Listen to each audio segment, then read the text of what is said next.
అష్టసిద్ధులను హనుమంతుడికి వరంగా ఇచ్చిందెవరు? అష్టసిద్ధులు అంటే ఏమిటో మీకు తెలుసా? ఇప్పుడు తెలుసుకుందాం. హనుమాన్ చాలీసాను క్రమం తప్పకుండా పఠించే వ్యక్తి జీవితంలో భయం ఉండదని, బాధలు తొలగిపోతాయని నమ్ముతారు.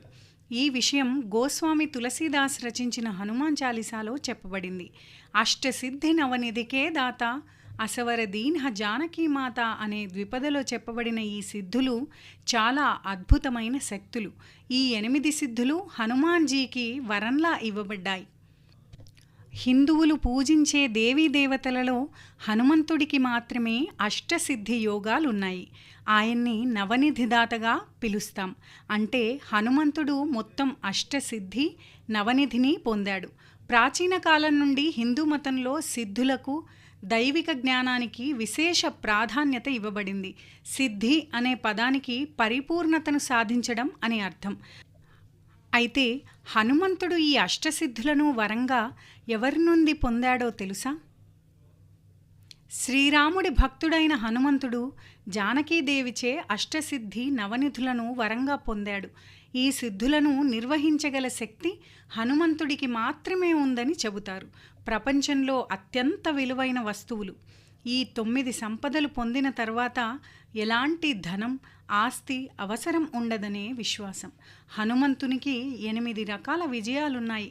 వారి ప్రభావంతో అతను ఏ వ్యక్తి రూపాన్నైనా పొందగలడు. శరీరం చాలా చిన్నదిగా చేయగలడు.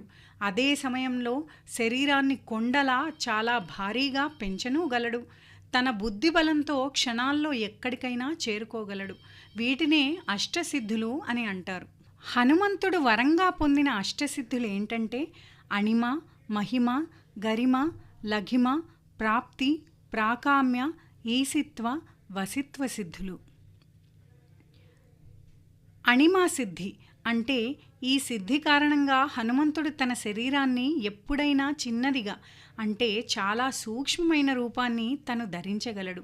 మహిమ ఈ సిద్ధితో హనుమంతుడు తన శరీరాన్ని కావలసినంత మేర విస్తరించగలడు.